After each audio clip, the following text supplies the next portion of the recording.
up, everybody? Welcome to another episode of Fan2Fan. We are coming to you live on this Wednesday, talking some. I mean, what else can we talk about but NBA playoffs and a bunch of things coming up? I mean, first we're gonna hit on we're gonna correct the sports style because now we got the actual Luka Doncic Premier Air Jordans that last week we made fun of because they were a little red, very red. Find out from a few people that, you know, you got to remember that he had his claim to fame in Spain. So that being said, that's why they were probably red. But we're going to actually show and talk about the brand new Lukas that are coming out, the actual ones that he wore in a game a couple days ago. Also going to talk about those hot streaking Mets, because the Mets are hot. They are amazingly keeping up with the baseball annals, and it's looking good all over the place with that. Unfortunately, got to spend a significant time on the Nets. First, we are going to talk about the NBA playoffs because that's there. But first, I'm going to bring in Calvin. Calvin, my man, what are you doing and how are you doing? Like, seriously. Good, man, dealing with this gluten intolerance because, you know, that's what happens apparently when you get old. You get everything intolerant. That's what it is. Look, I was going to make a veiled joke at being a certain sports team fan and comparing it to gluten intolerance. But I ain't gonna do that to nobody today.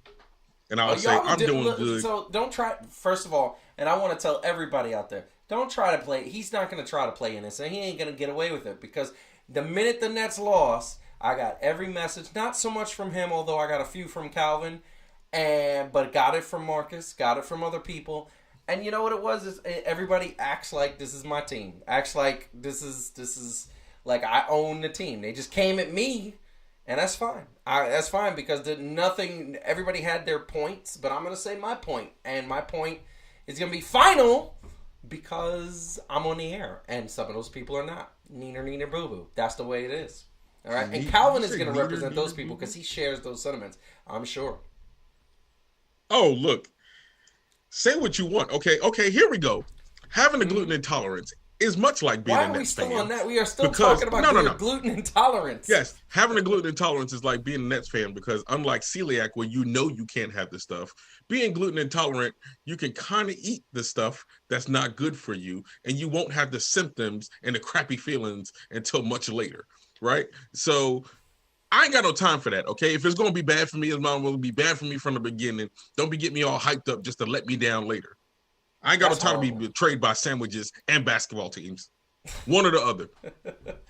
That's horrible. I just want to say that is horrible. That's one of the grossest things I've ever seen, but or heard, and not so much. But that's fine. But we are going to talk and get right into the NBA playoffs. The NBA playoffs are in full swing. There's a couple of first round matches that are done. Completed. Let's get the updated bracket up there because that tells the whole story. This is the updated bracket. So far, advanced to the next round, Miami and Boston, and we got a couple of teams on the verge of advancing to the next round. Maybe by the time we finish this show, a couple of those teams might already be advanced. So first of all, Golden State is 3-1. Milwaukee is 3-1. Memphis is 3-2. Dallas is 3-2. Phoenix is 3-2 after a win last night. And I'm going to tell you, I'm going to talk about that. We're right into this. And, Philly is 3-2, but Toronto is looking like they might upset the Philadelphia 76ers because, like, truth be told, Joel Embiid has an injury. James Harden has an injury. It's called eating too much wings. And he just can't seem to shake that injury. He's had it all year pretty much. And I don't want to say there's been a couple surprises, but when I talk about the NBA playoffs, and I'm going to let Calvin chime in here, the two surprises to me that have been pretty, amazing, I didn't think there was going to be in this situation, and it's hard to say that. It's Toronto winning 2 games in a row against Philly, and it is the New Orleans Pelicans, because New Orleans Pelicans they're young, they're athletic, they're hungry, I think, a little bit, and they're like Zion who. They don't really need him. Those are the two surprises to me. Pascal Siakam on the Toronto Raptors have been balling out and almost putting up near triple-double numbers, and the team is coming together, and we got a couple of award winners that we're going to just kind of touch on later, but this is the bottom line. The NBA playoffs is always exciting. It's always something that when you get to it, the storylines and everything that comes in it, it's just, you can't not watch it. I'm watching games that I never thought I'd watch. I watch Minnesota, Memphis. I don't like either one of those teams. I'm watching it because it's exciting. And for the first time, I think Memphis is a must-see team, which for many, many weeks I said it wasn't. So Calvin, he might have an I told you so at that moment, clearly. What do you think? So first of all, NBA playoffs. Mm-hmm. What surprises are you finding? And what do you think? I mean, are we going to see any upsets? That's the bottom line. And talk about anything else you want. You know what? I would say is probably more. The first round is probably more exciting than I thought it would be. You know what I mean? With Chicago actually getting a game in there, that was actually surprising. I really didn't expect the Boston series to go the way it did, honestly. Even though I got much to clown about. I'm so glad Miami closed out the Hawks early. I'm still salty about that last year thing. I am. I'm still gonna be salty. It is what it is. Denver winning the game was actually pretty surprising. Phoenix has some, but like we always say, or it's always been said, how deep the squad is. But you're really getting to see that with Devin Booker out and them having to switch some things. Shout out, salute to Mikal Bridges, because he is doing the damn thing. Let's see who else we got. Yo, Minnesota and Memphis. Welcome to the club, my brother. It's about time that you see that Memphis is not only just an exciting regular season team, but they're coming into their own and they are something to be taken serious. I don't know what Minnesota be doing though sometimes. Like, look, your boy Karl Anthony Towns need to save his yapping for the end of the game. Because when he does it in the beginning of the game, it doesn't work out well for him. I just want to say, and I want to put this out there, okay? Because I was watching that game. I was watching that Minnesota-Memphis game. And I saw Karl Anthony Towns, first of all, played well on both sides of the ball. He blocked a couple shots early on, and then as though that's the sort of mental impact of him blocking those shots started happening, what happens is you see Memphis stop. Okay, we're not going to drive to the hole because Karl Anthony Towns is on it. Then he was hitting threes the way he's capable of hitting threes. He was doing some post moves. I was like, wow, you're doing really good. Anthony Edwards stunk until that last minute shot that tied the game up.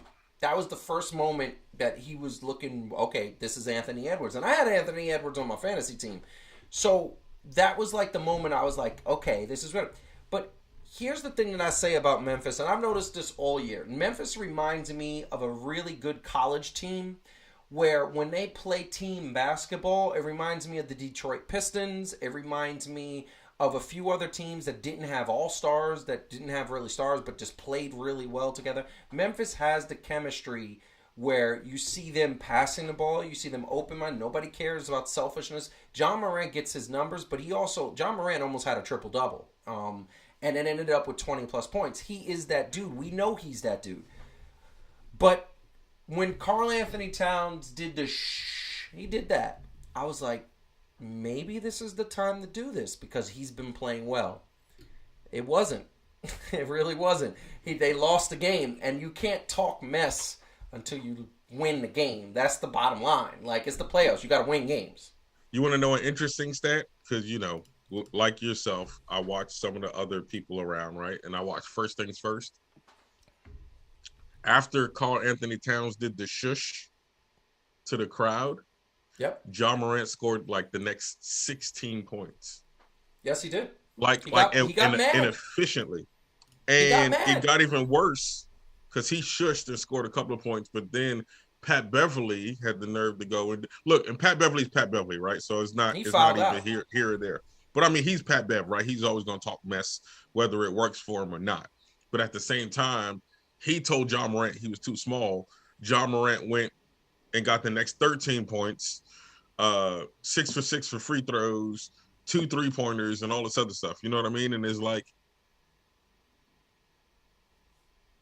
feeling themselves a little too much. You know what I'm saying? A little too much. This is what I want to say. I want to say this really quick because we got to move on to not so much the next topic, but just another part of the playoffs.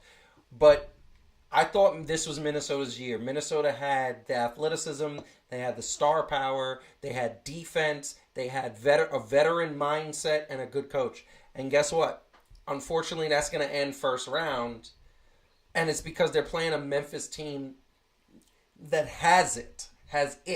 Like, there's no team that Memphis can't beat in this playoffs at this point. And I saw it early on, and I just don't think... I think every team that they're going to play I think it's going to be a 7-game series with Memphis because you cannot... If they go up against Phoenix right now doesn't have Devin Booker, and you don't know when you get him back, and even if you get him back, are you going to have him fully healthy?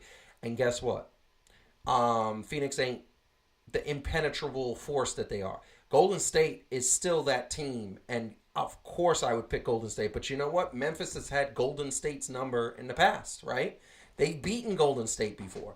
Now, mind you, they didn't have a fully healthy Golden State like we're starting to see now, but that's it. And then Steph is hurt. And Steph is hurt, but Steph is back. He's starting in the starting lineup, I believe. They're putting him in the starting lineup, so that means he's doing well. But Iguodala's hurt also. Iguodala is plays hurt. a part. That's a blow. And then I look at the East teams and I look at Milwaukee and I say Milwaukee's still the defending champions, but like Memphis, I could see beating Milwaukee. And Memphis is just that. Now I'm gonna pivot for a second because we have Phoenix versus New Orleans, and in my estimation, it's only a matter of time before Golden State beats Denver. It's only a matter of time before Milwaukee beats Chicago. It's only a matter of time before Dallas beats Utah, because Utah chokes every time they get to the playoffs, and I'm happy about that. I forgot about them. Yes, I'm happy, and you know why you forgot about them? Because they're not doing anything to make you not forget about them. And here's the bottom line: I'm happy that Utah's going to lose, because then Donovan Mitchell will be unhappy again, and maybe he'll be in a Knicks uniform next year. But this is what I'm going to say. Too. What happened? We need Jalen Brunson too. We'll take him off Dallas's hands. You keep saying that and watch them trade Randall for Jalen Brunson. Okay, and? No, that's not a good trade. Not hurting my feelings. That's not a good trade. That's not a good trade. You're not hurting my feelings. Julius Randle deserves more than Jalen Brunson. Jalen Brunson ain't bad, but... What Jalen Brunson put up in the playoffs? What Julius Randle put up in the playoffs? Exactly. Man, I don't even think that's a fair trade. I think we could get better for him. But that being said, I look at this Phoenix, New Orleans, Pelicans series. That was a series that should have been a sweep. Should have been a sweep. That's a 1 versus an 8, and Phoenix is not the team that is luckily in the 1 spot. They have been there all year. They were there all year last year. They were in the finals. Phoenix isn't that. And you could say Devin Booker is the reason, him being injured is the reason why, but it's not like Phoenix is deep. They're well coached. They have a veteran and a star in Chris Paul, who's the floor general. And the Pelicans are giving them the business. They're giving them problems. They're giving them so many problems. Phoenix looks slow compared to the Pelicans. They look like they're not getting back on defense. They won the game. They're up 3-2 by a smidge. And I think the Pelicans are going to come back and win the next game. You're going to have game 7. And that's what I'm calling right now.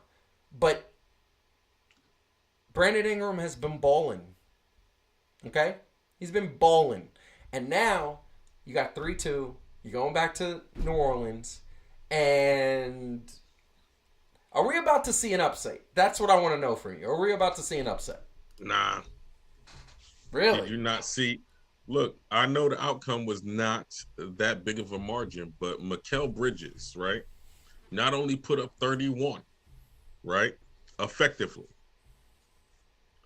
he put up 31 because the team itself was like Phoenix themselves was not that great from 3-pointers, but Mikal Bridges was 6 for 6, right? So not only was he effective and efficient on the offensive end, the dudes that he was guarding went 3 for 17 when he was guarding them. Yes. 3 for 17. Like, I'm not going to use slept on. I think everybody keep on saying everybody slept on. There's a lot of things that's being oversaid. But I think that it was easy to miss, right, what Mikal Bridges was doing when Chris Paul, the point guard, is still there. And you got my man D Book, right, for most of the year that was still putting up those numbers. And so it's easy to be like Book, right, and Chris Paul to see what they were doing to impact winning. And it was like I'm saying that Mikal Bridges is not over or slept on because they still mentioned him, but you know he had yet to see what he could prove when he needed to, if he needed to step up, and he is doing that. And so I think he's gonna be able to carry them even in New Orleans. And you know what? And unfortunately for New Orleans, as a franchise, they ain't really been. That, I'm not saying they're not doing their thing now. They NBA teams and anything can happen, but I don't know. I think they might have given their all, and they did a lot better than people thought they would have. So I'm not crapping on them. You're doing what I did to Memphis. You're doing the same thing. You're not giving this team any credit, and you don't think they can upset. They're going. I'm calling it right now, guaranteeing they're gonna beat Phoenix next game. That's a loss. Doesn't matter what they did, because that's a loss. They're going back to New Orleans. That's a loss. I'm calling it right now. So it's going to be Game 7 in Phoenix. See, but the difference is you have highly overestimated Minnesota, who got in the playoff. Not that it's not in the conference. In the play-in, yeah. Versus, no, I get it. Versus the number 2 team, right? Yeah. Who I still think that you was underestimating mostly. And I'm saying that the number 1 seed has what it takes, right, to not lose another game to the number 8 seed. That's all I'm saying. I'm not saying that they just bums. I'm just saying I think that it's going. I'm not saying it's going to be a blowout either. Listen, I just think that Phoenix got what it takes to close it out. You give no respect to Brandon Ingram. You and Marcus give no respect to Brandon Ingram. I said if we had Brandon Ingram and Karl Anthony Towns and Donovan Mitchell, any 2 of those 3, I'll take 2 of those 3. With the squad we got now in the Knicks, that's a chip, because those guys' game mesh very well together. Okay, but y'all like it. Marcus is like, oh, I don't want Brandon Ingram on my team. I understand that. Marcus is like, I don't want Brandon Ingram on my team. Okay. Brandon Ingram has been balling out, and he is finally healthy. And he's healthy because this is what happens when it happened to Steph Curry. Steph Curry early on his year had the ankle problems, had the one knee issue, started taking care of his body, got educated on how to do that. Figured out nutrition is 90% of everybody's health once they pass the age of 25. And nutrition is 95% of everything. You eat sugary stuff, you eat burnt stuff, or gluten. Listen, gluten for some people, or allergies, but it's the sugary stuff, it's the salty stuff. When you're making all that stuff and you're drinking bad things and eating, guess what? You have problems with your body. Brandon Ingram hired a nutritionist. Brandon Ingram taking care of his body. Brandon Ingram was out for 3 weeks, but it was like a strained muscle. It wasn't anything serious. And he's balling out. And what do we see in the playoffs? He's leading this team. You want to know what? Look, I'm not getting rid of Obi Toppin, okay? I don't want to get rid of Obi Toppin. What are you serious? Are you insane? I love Obi Toppin. He needs to stay in there forever. What position does BI play? Power forward. Okay. Do you think that if the trade was to go forth, that they not gonna, like you be saying, I'm not talking about what the Knicks is just gonna be like, oh, here, take Obi. You don't think that they're not gonna say, give me Obi? Yes. So this is what I wanna put forward. There's no way that we get those 3 guys before 2 years. Okay? There's no way. We're gonna get one of those 3 guys, because I happen to know that the Knicks have their eyes on one of those 3 guys. They're leading towards Donovan Mitchell, which is the right move, because Donovan Mitchell wants to be back in New York, and he is that dude. Brunson. He's having a horrible playoff, and I think it's on purpose. I think he just doesn't want to be in Utah anymore. But this is what I want to say. Go ahead. Don't do that, Donovan Mitchell. Don't do that to me. Listen, I don't think he wants to be in Utah, and I think this is the final straw. They get bumped out in the first round. He is done. And I think the Knicks had scouts at the Utah Jazz game. They had Worldwide West there. Worldwide West was there itself. I understand that. So my point is, I think we're going to get Donovan Mitchell, and it's going to be for Randall. It's going to be probably quickly or Kemba or a first round pick. It's going to be whatever, and we ain't going to have any assets that we can give to get the other 2 guys. Karl Anthony Towns is going to be a Minnesota Timberwolf until 2025. Brandon Ingram is going to be a New Orleans Pelicans till 2026. Unfortunately, that is the deal. So we're not getting those 2 players. The only way it happens is if they get traded and they don't want to play, and now they hit the free agent market and we pick them up on the buyout market. That's the only way it's happening before then. That being said, you and Marcus and others like you be sleeping on Brandon Ingram. Brandon Ingram plays great defense. He's a point forward. He distributes the ball, playmaker, and he can give you 30 anytime he wants. I don't understand the hatred that y'all have for Brandon Ingram. He don't want it often. He's injury prone, but let's not forget. I'm going to say this, and then I'll let you get the word in, and then we're going to move on.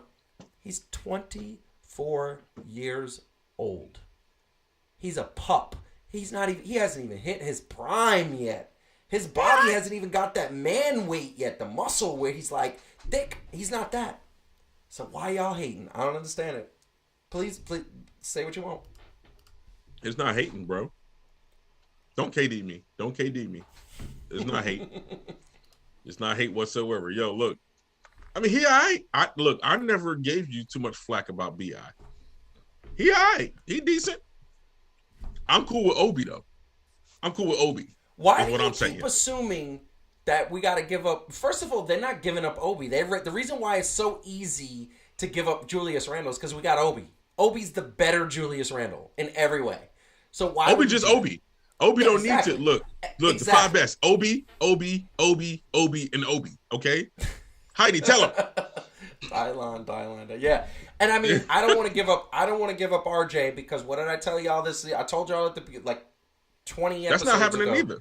No, but that's what I'm saying. I don't want to give up RJ because RJ has proven, I said he needs to take the next step. He needs to say, this is my team. And he did that this year. And I want to keep him. And I love Derrick Rose. Derrick Rose is amazing. And Evan Fournier was inconsistent. For weeks at a time he was hot, and then weeks at a time he was cold. But I think he's a serviceable player. He's definitely a fourth or fifth option on a championship team, which is great. But they gotta have a first, second, and third option, which right now Obi could be the first to second, and RJ could be the first to second, and then they need that third option. But that being said, we are gonna move on. I didn't say it earlier. Hit the like button, subscribe to the channel, and please share Fan2Fan all over the place because we are at an impasse, which we will get to later on in the episode. But unfortunately, we're gonna put this bracket up. And what I'm going to do is I'm just going to leave it and I'm going to zoom in really close to one particular thing because y'all know what we about to talk about. And I'm going to zoom in because I want to do it. This is what I'm going to zoom into. This poop. That's called poop. That's called poo-poo. That's called when your team poo-poos the bed. That calls when they forgot to change the diaper after a week. That's what that is. It is nothing but poop. Okay? And I'm upset. And I'm going to tell you right now, I'm upset because of the simple fact that these two guys right there, they talked. They said, we're the best. They made comments. Then my man number 11 decided to say, I don't want to get a shot. Played half the year. Played half the games. Said, I'm going to stick to my religious beliefs. Okay, cool. I'm all for anybody. I respect religious beliefs, and I'll say that again, except that this was the time when you left your players out to dry. And what happened is you developed no chemistry with your team. You had no kind of consistency. And when the plays got tough, because this is what you got. This is what you got in the playoffs. You got harassing defense. You got a team that had chemistry, stuck together, knew what they had, did what they had to do to win. That's what you got. And guess what happened? You got more of this. 3 Celtic players guarding your dude. So what happens at that point? You're this. You got your head down. You're going home. You're going to fish. You get a Canadian to be very angry. And I wish he would have showed this intensity in the game. He didn't. He didn't adapt. He didn't do what a coach is supposed to do. You're supposed to figure out your faults, adapt to them, and do what you're supposed to do. He didn't do that. Word out of Brooklyn is that, guess what? He's going to be back. His job is safe. Even after he got swept in the playoffs, even after he didn't adapt, even after he saw his team being rebounded almost 3-1. He didn't put in LaMarcus Aldridge. When he put in Blake Griffin, it was already too late, and Blake had actually a pretty good game in terms of hustle, in terms of toughness. And he didn't, and he said, I'm going to take Andre Drummond out. Like he was blaming Andre Drummond, like it was Andre Drummond's fault. So now the Nets are going home. And the Nets are going to be fishing early, 4-0. They got swept by Boston. Kyrie was all in his feelings talking about, I wish we could just love each other. I wish we could do this. During the series, I don't understand why the Boston fans, blah, blah, blah, were all like getting on me. Dude, do you understand that you went to the center court in the TD Garden and wiped your feet on their logo and you expect them not to boo you forever? They're going to spit on you. They're going to throw things at you if they can get away with it. They don't like you. And the fact that he thinks that people are supposed to like him makes me say that you don't get it, bro. You don't understand that the only place people are going to like you is in your home floor. That's what the NBA, that's what sports are. He didn't get that. And they go home being swept. Steve Nash gets to keep his job. They're going to let Seth Curry probably go. They're going to let Andre Drummond probably go. And what are we left with? Oh, we're left with Big Time Ben, who didn't want to come and play in Game 4. He wanted to play in Game 5. Right after they lost in Game 4, he announced multiple times, I'm going to play in Game 5. I'm going to suit up. Bro, there ain't no Game 5. Shut up. I mean, we maybe got this because guess what? Why not? I'm ready for the next chapter. Have an opportunity to play with alongside Katie and the Nets would be an honor next season. It's time for me to go where my heart wants. You've been going where your heart wants for the better part of a decade, bro. Like, your heart wanted to go to Miami and win championships there? You did it. Your heart wanted to go back to Cleveland and win a championship? You did. Your heart wanted to go to the Lakers to win a championship? You did. And on top of that, to increase your production value with your production company, you did it. So, this is what we're left with, Calvin. We're left with KD and Kyrie chilling, going fishing, being swept, showing nothing but love for those competitive dudes across the way. I wouldn't have showed them any love. I would have pulled the Detroit Pistons and said, y'all could kick rocks because I'm pissed. Okay? We got Ben Simmons who's like, ow, my back hurts. It's the stress from all the tension that you guys are giving me. Ow, I don't know what to do. We got LeBron saying that he would love to play with KD. That he would love, that's a dream of his, like for real. And we got Steve Nash who just says, you know what? I'm chilling. I'm good. I didn't make any adaptations. I didn't do anything. I did nothing. But I'm good to stay. You know why? Because I'm good to stay. The Nets suck. And I'm mad. Calvin, please start talking because I'm just going to keep going on. Well, one, you should be mad. Two, I'm not even mad. I saw this coming. If we watched previous shows, I saw this coming. I saw it coming from the moment that it started. When I said, I don't want them on the Knicks because, and you laughed at me. You, sir, laughed at me. And look, let's start here. If we were just going by talent-wise, I get the whole thing, right? Talent-wise, ability-wise, skill-wise, you got two people who have shown to a certain extent that when they are on their game, oh my God, watch out. But as something that tends to happen nowadays in modern-day basketball, this whole hope of potential for things begins to be something. So initially, I was like, I don't want those two dudes there because the things that they have happening off court is not a good New York fit. These cats is not going to fit in mentally, and it's going to ruin stuff. And people's like, nah, I don't care. I'm not saying you, right? Many people's like, nah, y'all don't know what y'all talking about. KD, Kyrie. Now, I will say, if we could have rewound the time and they stayed with the squad that was there and added KD and Kyrie and they went with what they were going to before they did that disastrous ass trade to get my man James Harden. I see what you know what I'm saying? Then I think there would have actually been a better overall team. Not top heavy, right? Not listening so much to KD and Kyrie to hire Steve Nash of all people. No shade to Nash. You need somebody that's a lot more experienced that's going to be able to put together. Like, they could have still worked, ego and all of that, if you got somebody like a Ty Lue or somebody. It don't even have to be a coach of color, right? I'm not even saying, it got to be a coach of color and things like that, right? It's not even on that political level. But you know what I'm saying? A coach who can coach and can say, nah, like, this ain't going the way you think it is. And so when you look at these past 2 years and the wasted potential that people keep on saying, I kind of saw it happening, man. I kind of really did see it happening. And I will say this. Yes, how's your man's and them gonna go from we don't really need a coach to he said what needs to happen is me and KD need to sit down with ownership and see where this is going. That's what he said. I heard that. Like, That's what he said. you So know, you know, I you know want what the difference is between yes, LeBron and they want to clown LeBron and be saying like he's GM and all that other stuff. LeBron was putting in work even on the court, right? Like yes. at a certain point, Kyrie stopped putting in as much work on the court and started focusing on everything. So much so that like you just got spurts, right? Like he come back give you 50.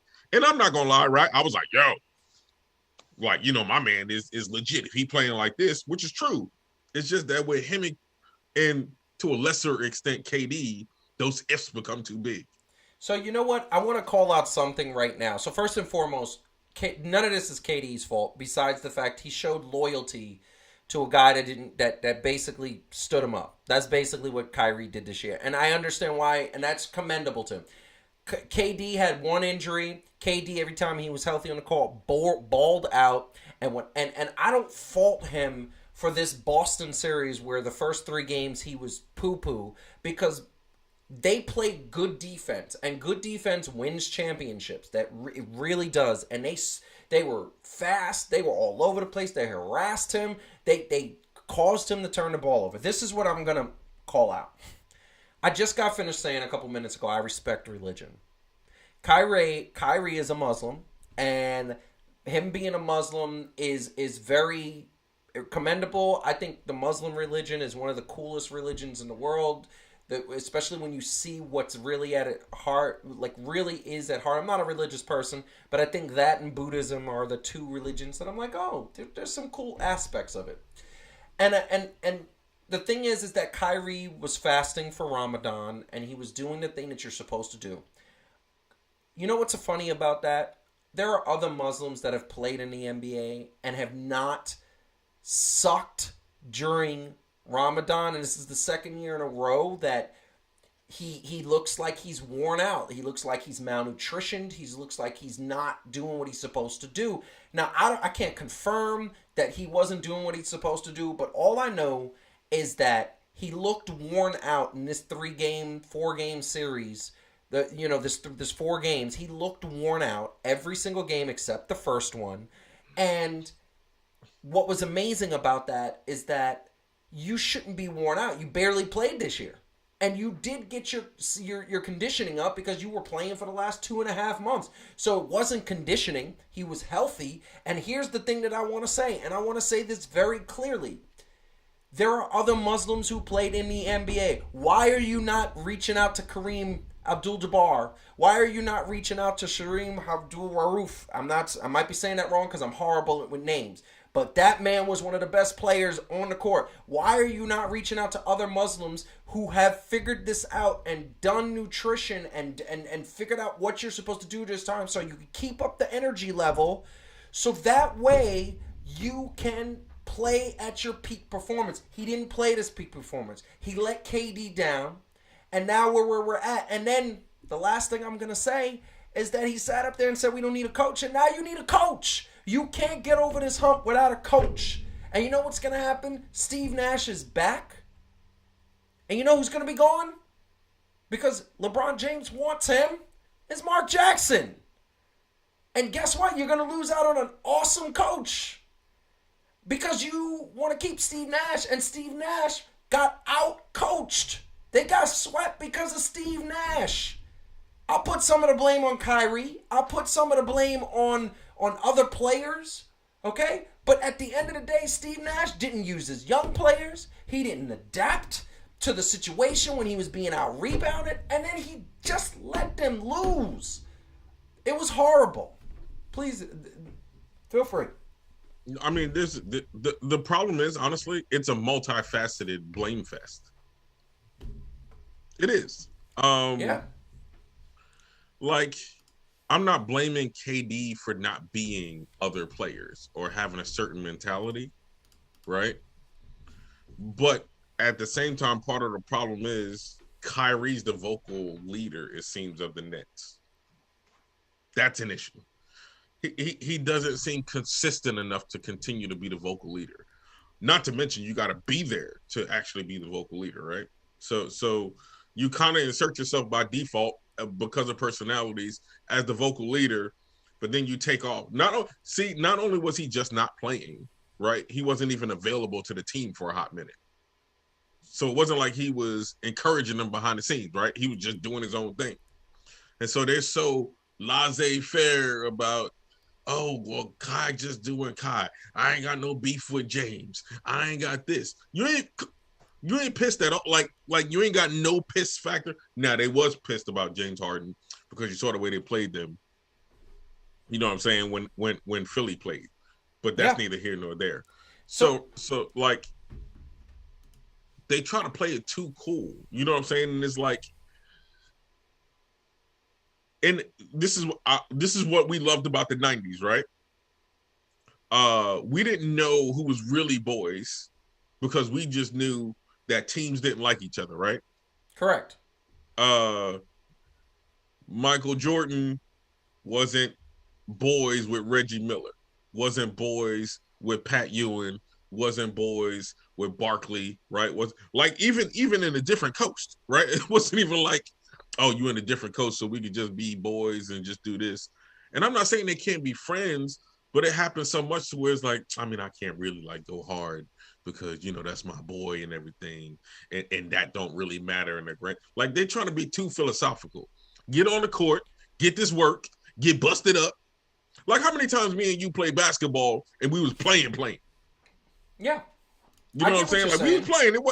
We wasn't trying to fight each other, right? We wasn't trying to. I get what you're saying, but this is what I'm going to say. So I want to clarify something. Gregory in the chat basically said, how many times are we going to give KD a pass? Here's the reason why KD gets a pass this time. I know other times maybe we shouldn't have, but this time he does. Because out of all the people to blame, I don't blame KD for looking old and slow against a younger, faster, swarming defense that is the Celtics. I don't blame KD for saying, I want to do my part and try to win this game, because he knows he's good enough to do that. I don't blame KD for going out there and saying, don't take me out the game. I blame the coach for not having his players prepared and not having a game plan that actually combats the Celtics swarming defense. I blame Kyrie for not being there all year to establish this chemistry that you need to have to win a chip. Those are the two main blames. And you can also blame KD. Go ahead. This is why I also blame KD. Who asked for Steve Nash? KD did.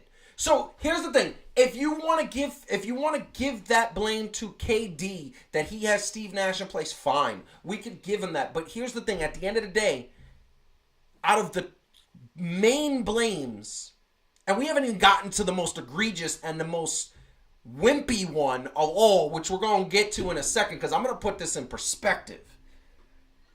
If you're going to put that blame, here's the bottom line. I believe 80% of this loss, this sweep, was because Steve Nash did not do his job, because he's not a good coach. And I believe that that 15% was because Kyrie wasn't there all year. And I believe 5% is KD because he got Steve Nash this job. Now, yes, go ahead. The Nets are not a great organization. They're not dysfunctional necessarily, but they're not a great organization. So here's my point. I get what you're saying. They're trying to be, though. They're not as bad as the Knicks and Knicks management and Knicks ownership, because that's the problem with the Knicks. It's not the players, and I don't believe it's Tibbs, although he needs to prove to me something next year. But this is the bottom line. The Brooklyn Nets are trying to be better. And they made a choice, and I said this to Marcus online, they made a choice when they got James Harden, because he was a runner-up in an MVP situation. He was the runner-up to Giannis. And at the time, that looked like a good trade. I hated that they lost Jared Allen. He was one of my favorite players. They lost him, and now he looks like a superstar, and they look like they lost that deal. All in every day on that. They lost that deal. Then they traded him for what is the next problem. This dude, James Harden? who said I was going to play, and all of a sudden when they lost game 3, he was like, nah, I'm good. I'm not playing. Nah, I'm a chill. My stress is causing me back. Let's put this in perspective for a second. I sent you and Marcus this text as a joke, but this is the truth.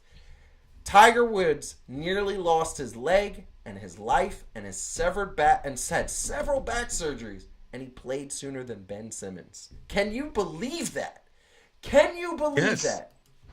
That's like, what are you doing? Does he want to play basketball anymore? Like, yo, look, here's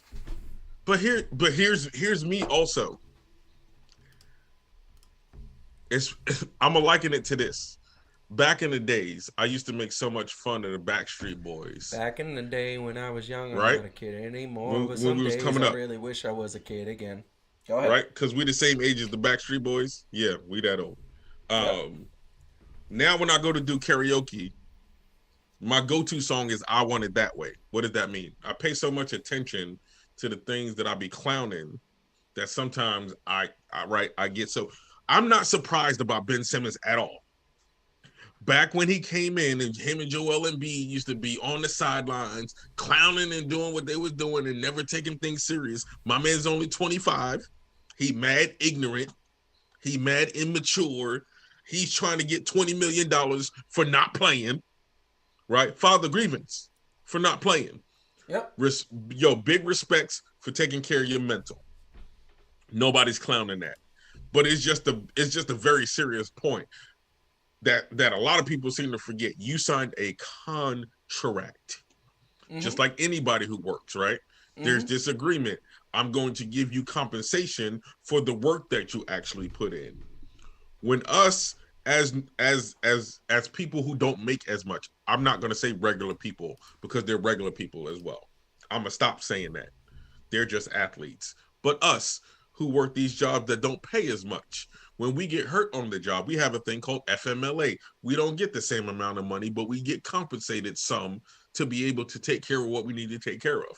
That only lasts for so long, and then we got to find other ways. Somehow these athletes think that they signed a contract, and because they might have happened to do something, they quote-unquote earned their money, as if we never earn our money as people who are working quote-unquote ordinary jobs. So they need to start missing me with that and start earning the actual. Okay, so this is what I'm going to tell you. You said something a couple minutes ago that I got to address.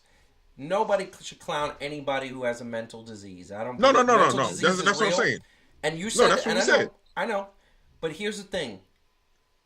I don't believe this person that they have a mental disease.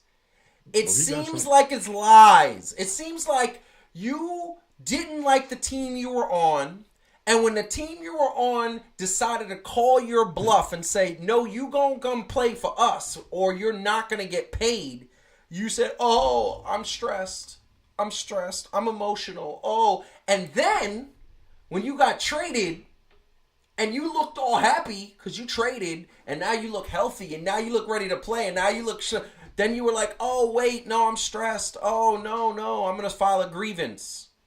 And then when it was come time to play with your new team, because you wanted to start over and get a fresh start and time to play off. Oh, my back. Oh, it's stress. Oh.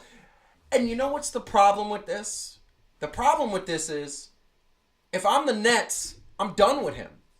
I'm going to start trading him out. I'm going to see who wants him. Miami said that they're interested. There's a rumor that Miami might want to trade him for Jimmy Butler. Because Jimmy Butler ain't getting along with players in Miami. And by the way, I would love that. Jimmy Butler's tough. Jimmy Butler could still give you what you need to get. And I would say, go, do it. Heartbeat. The minute they offer it, don't ask for anything else, just straight up, one-on-one. And here's the bottom line. Let Miami deal with it. Maybe the blue water and the palm trees and the warm weather will allow his stress to be better. And here's the bottom line, and then because we got to get on, because we're getting late. Here's the bottom line. The Nets did this to themselves. Every decision they made was to themselves. They hired Steve Nash. They got Kyrie. They said, Kyrie, we're going to support you no matter what you do. We're not going to hold you responsible for anything you do. Kevin Durant, you brought your man in them. It's okay. We're going to support him because we love you. We want you. And here's the bottom line. They said, we're going to get rid of Jared Allen. Jared Allen looks like a superstar. Karis LeVert's not so much. But Jared Allen looks like a superstar. And guess what? Now we got James Harden. Wait, we don't have James Harden. We're going to trade. We got Seth Curry. I love Seth Curry. We got Andre Drummond. I love Andre Drummond. And then, oh yeah, but we got this superstar, quote unquote, who doesn't want to play. They made all these decisions. And I said it to you and Marcus. I believe that Sean Marks is trying to make the team better. I believe that's what he thought he was doing with James Harden. I believe that at the time, like I said, that was the right move. He was I know you don't agree, but the bottom line is that the numbers and the fact that he was the runner-up in the MVP say otherwise. The facts are there that he was the runner-up to Giannis in the MVP race. You had the potential to have an MVP candidate, a runner-up for an MVP candidate, and a very, very good player. And then it got derailed by a dozen things, including chicken wings, COVID, and Kyrie's selfishness. Okay, that being said, they reap what they sow. They got swept with no pride, didn't want to win one game, and they got this liar who's on, oh, I want my money back. No, bro, you lost your money. And I swear, if he wins that arbitration, it might spoil me on basketball forever, because he should not win this. It's clear he was lying. He has no depressing issues. That man parties. That man wears his jewelry. He's out with his girl. He's chilling. And every time you see the TMZ takes pictures of him, my man is just laugh. Where's your depression? Why, if you're depressed, why aren't you home under your bed sleeping in? At least, so show me something, because I've been depressed in my life. I don't see what is going on. I don't get it. Calvin, I'm going to let you get the last word, and then we can move it on. The only way that trade would have worked is if you was playing it on NBA 2K anything, because it doesn't take into account real life things.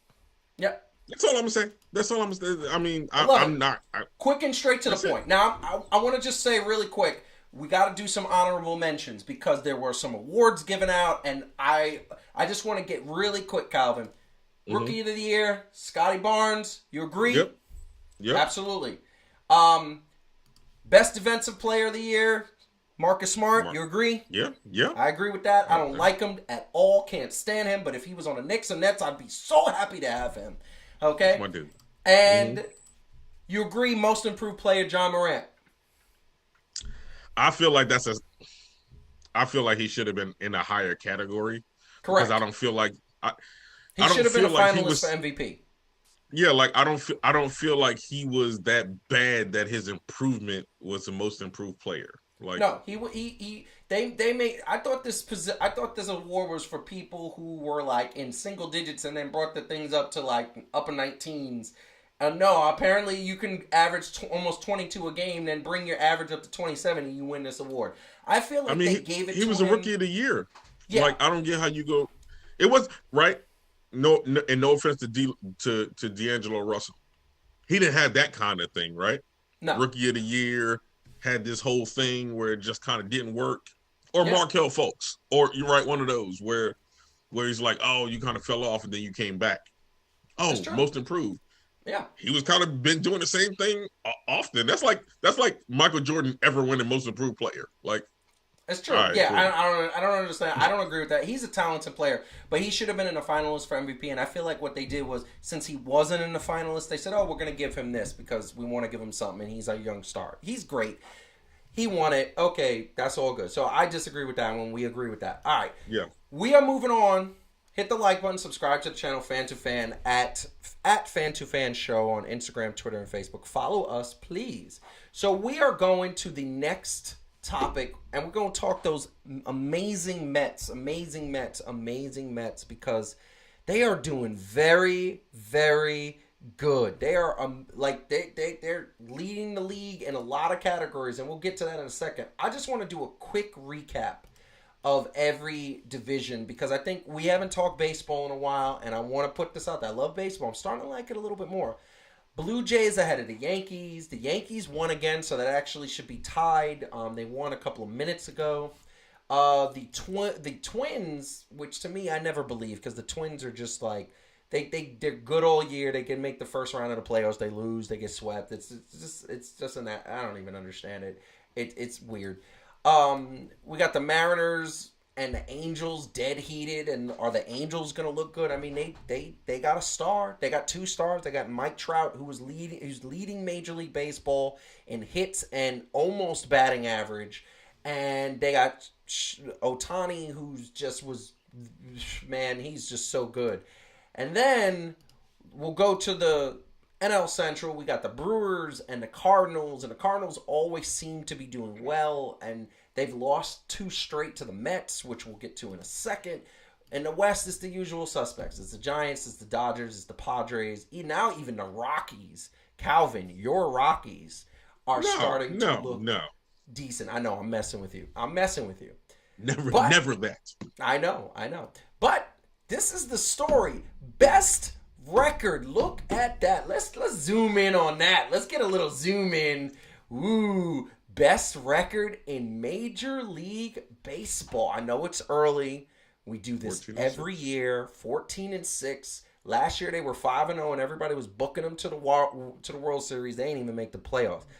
But I will tell you something very, very, very interesting about this New York Mets team that I think that is actually pretty amazing. This is what it is.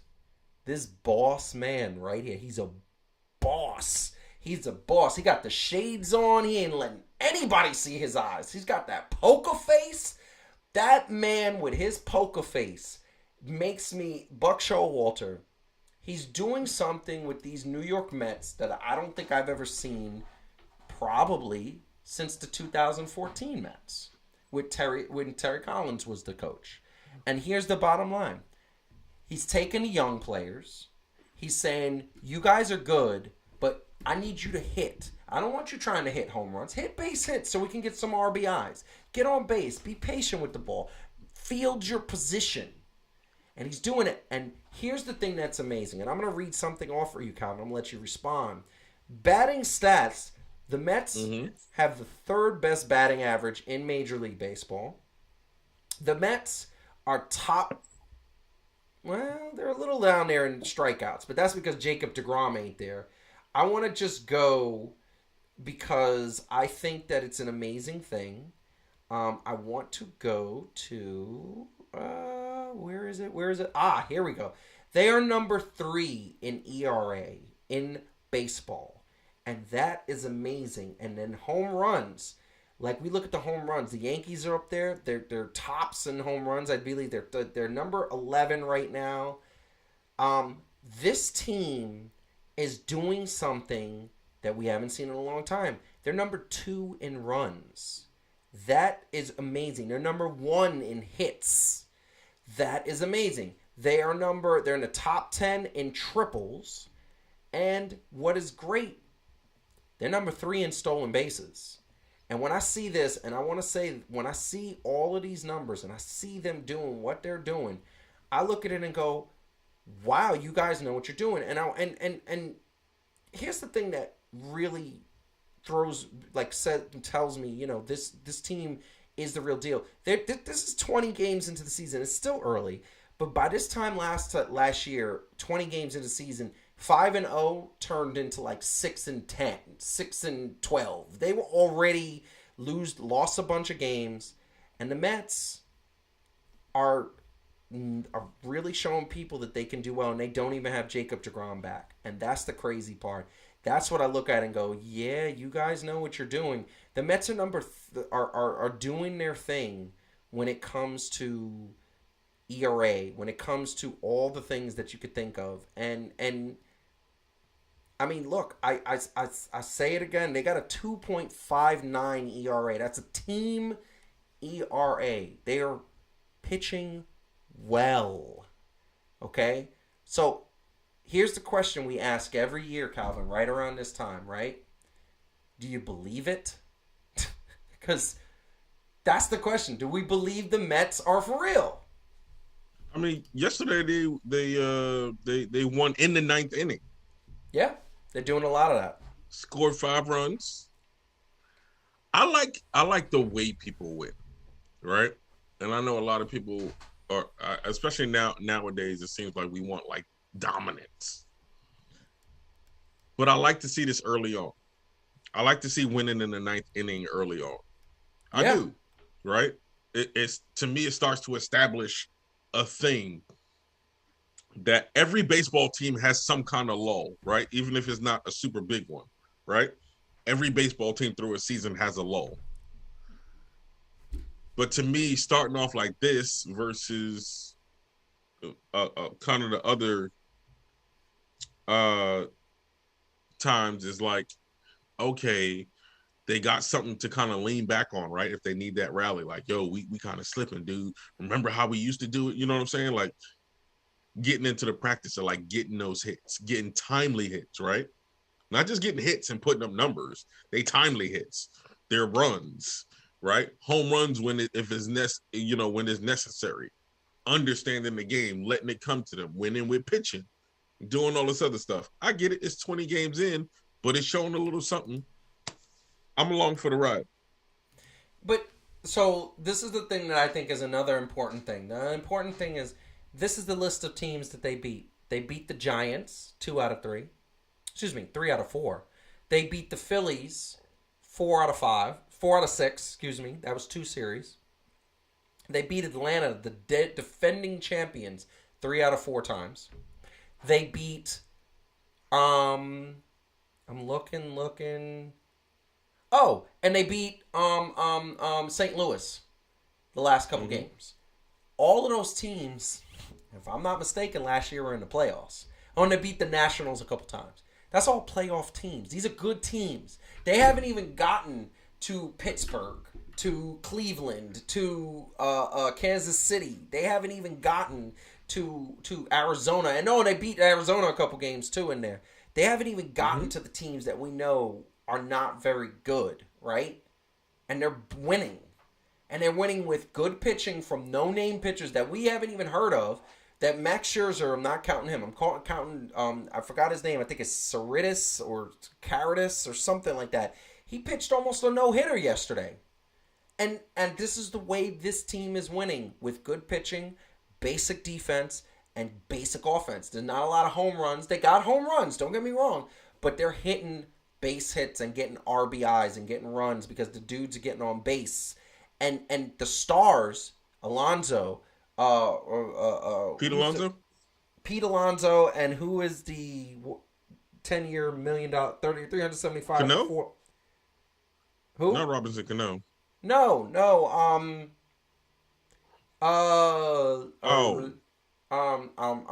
God, I can't think of his name.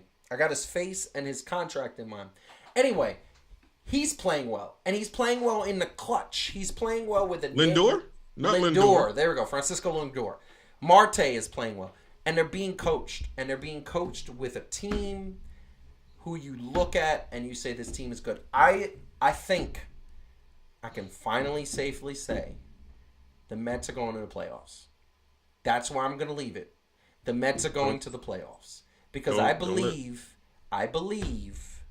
that this team is finally coached well.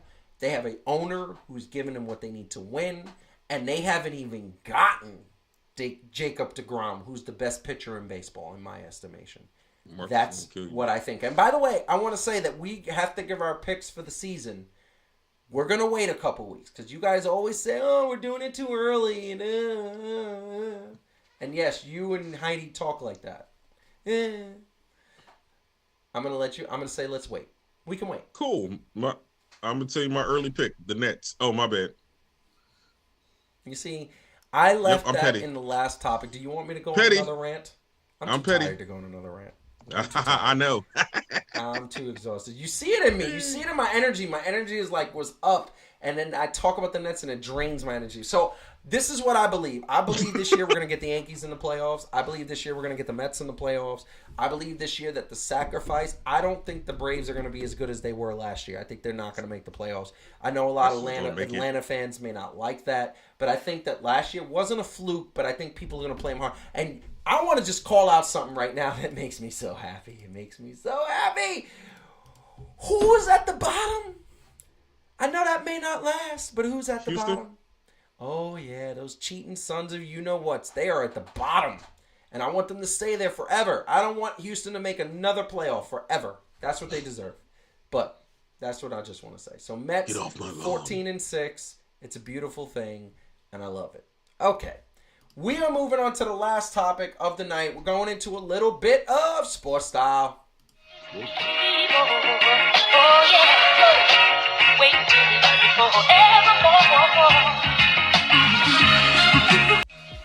So we got a little bit of sports style coming at us right now. And I want to say that I am very happy to say that since we got that sports style, it is an amazing thing. So we are there. We are here. We are ready to play sports style. We are ready to have there. So last week we made a problem. We said that Luka Doncic sneakers were the red and gold ones. They weren't. You understand that? But here are the real Luka Doncics that have coming out. This is what they are. This is what they're doing. And I just want to say that they are... I want to say I'm impressed. There's not a bad sneaker. It looks... It's a typical like Jordan sneaker. Looks like it's high quality. I want to say, while I am not running out to get them because I just, it's hard to get them, I just want to say that they are not bad. What do you think, Calvin? I mean, I mean, actually, I kind of like those. Yeah, right? Honestly. Yeah, you had that moment where you're like, hold up a sec. I kind of like those. And to Marcus's point, where he said I was mad racist for saying that they was the Air Russians. Okay, you did say that. I am not racist. I just went to Brooklyn Public Education School, and I don't know geography to save my damn life. Okay, so you did say that, but this is what I want to say. This team, I want to say that this sneaker, he deserves his own sneaker because just and for those who are not watching Winning Time, white dude got a shoe. Listen, that show, Magic Johnson, the Lakers, it is amazing. This show, it's so great. It's so like I can't imagine. But this sneaker, I'm gonna say I like the color scheme. I like the little touch of white. I like the little blue in the middle. It's dope. It's dope. I mean, I only got definitely a Dallas Maverick shoe. What happened? Also, I said it's definitely a Dallas Maverick shoe. The other joint that we looked at last week, I was mad confused. You were mad confused, but remember, it's Spaniard. That was the thing. It was the Spaniard flag. I get that now. We thought they were, everybody out there watching, we thought they were Russian shoes. If you go back and watch the episode last year, at the last 5 minutes, we're talking about it, and they looked like a Russian flag. It was very Russian or China, and then we forgot Spain has the same colors. So, and Russia doesn't have those colors anymore. So, but now the $100 million question is, would you go I had out and 1980s. We had 1980s textbooks back then, so whatever. True. Would you go out and buy this shoe? Probably would, if they was available. Depending on how much they cost. Oh, I'm sure they're going to be $150. That's always the time. That's always. I mean, $150 nowadays. It is what it is. It's true. It's true. I know. And for those out there watching on the replay, everybody must be like, "Oh, he's saying they're so hot," but like he's typing in the chat, man. That's Heidi typing in the chat. That's not me. Like I'm on air because it looks very like bipolar. I'm like women. I'm like, "Oh, those are hot. I'd actually buy them," and then I see meh, and it's like, does Joseph have split personalities? Ooh, I don't know. That's great. But we had to correct that. I think it's a hot show. You say no, right? No. I said it was hot. All right. I mean, you like Luka. Show that. I actually like the shoe though. Like, I like Steph Curry too, but I ain't wearing those things. So mean. I like his new shoe though. I like the high top. I like the high top. You gonna put me in Curry for one splash? Those things are dope. Are you gonna put me in for bullying like all the other fourth graders? See why y'all be hating on kids' sneakers. I want to be young again. Anyway, that's the quick version of Sports Style. Let's go.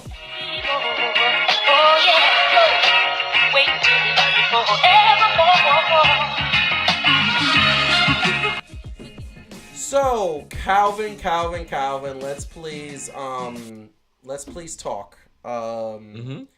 So we are going to. First of all, you got to say goodbye to the people. But I just want to say, do you want to change your pick? I'm not saying it counts, but do you think so? Because we all picked the Golden State Warriors to win the championship. I still stick with that. I think the Golden State Warriors looks amazing. But do you think there's anybody who could upseed them?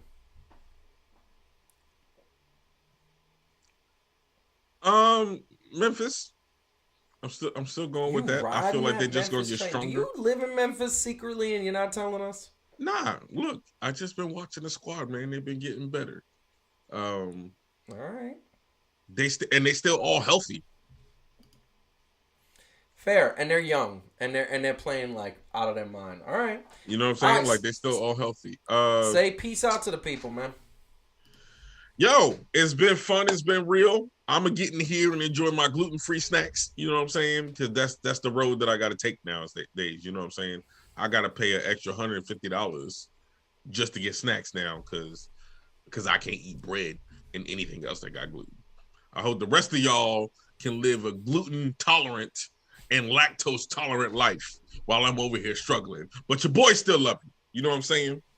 I just want to say that's really messing with you because you brought that up at the beginning and it's the end. You still bringing it up. Look, y'all don't want these gluten problems. Is all I'm saying. I hope that your body works in a way that processes gluten well because it is not fun, and I'll be forgetting still. So I'm still in the. Y'all pray for me. Pray for me. You know what's funny about Sandwiches is that? If killing you your say boy. gluten one more time, I'm like we're gonna have to sponsor gluten. All I'm saying, sandwiches is killing your boy. Is all I'm saying. And I'm from New York. You know what I'm saying? I love the bacon, egg, and cheese. Well, You know the they bagel have joint was my joint. they have What like am you I can do? put a bacon, egg, and cheese on a corn tortilla. That's delicious. It's delicious. I'm serious. You could try it. I'm gonna Listen, try it, don't but knock it until still, you try it. All right, it's Max hook me delicious. up. Yeah, well, Heidi has the same problem. Gluten sucks for her, and she doesn't eat it. And I don't look. I will say the one thing I will say before I say goodbye is I had to give up a year ago. Like anything salty messes me up, but like messes me up on it might give me a heart attack type deal. You see what I'm Um, saying? Sugar is if there is a devil's food, sugar is the devil's food because it just kills everybody of color, and it just diabetes and everything. I don't know why they put sugar and stuff because things taste okay without sugar. And by the way, I don't know why they put salt and everything. I cook with no salt, and my food is always very nice. And I make eggs that are delicious, and I put like a little bit of onion powder. I'll put a little garlic, and it tastes great. I don't understand why they do this, but they do it because they think that's the way it tastes good. Gordon Ramsay, I like that man, but every time he makes a steak, he's like salt, pepper, salt, pepper. That's his seasoning. I'm like, bro, that's so basic. You're basic. Stay tuned for the Fan2Fan cooking show coming soon. You know what I'm saying? Where Listen, we I'm make it tired. nutritious and delicious. I'm tired. Heidi's like, y'all sound like two old men on a bench talking about how they can't digest scallops anymore. Hey, I can still eat scallops. I think Well, there's you no can eat gluten it with in the them, right man. breadcrumbs. Because You know remember, what? Really? breadcrumbs have Breadcrumbs? gluten in them, bro. Breadcrumbs. So you just gonna breadcrumb. You see how he do me? Okay, cool. Listen, you know what you should, instead of getting mad, you should be like, yo, how does Heidi cook those breadcrumbs? And you should get her ingredients because she uses non-gluten breadcrumbs and it tastes amazing. It tastes delicious. Anyway, we gotta go. Talking about this. We gotta go. I want to say thank everybody for tuning in live and joining us on the chat. I also want to thank people who are going to watch this on the replay. Hit the like button when you watch on the replay and comment on the replay so that way it could show up in there. Subscribe to the channel if you haven't. Also, tell a friend about Fan2Fan. Follow us at Fan2Fan Show on Instagram, Twitter, and Facebook. We will see you soon. Peace. I'm so tired to do peace the way I normally do it. So, peace. Peace.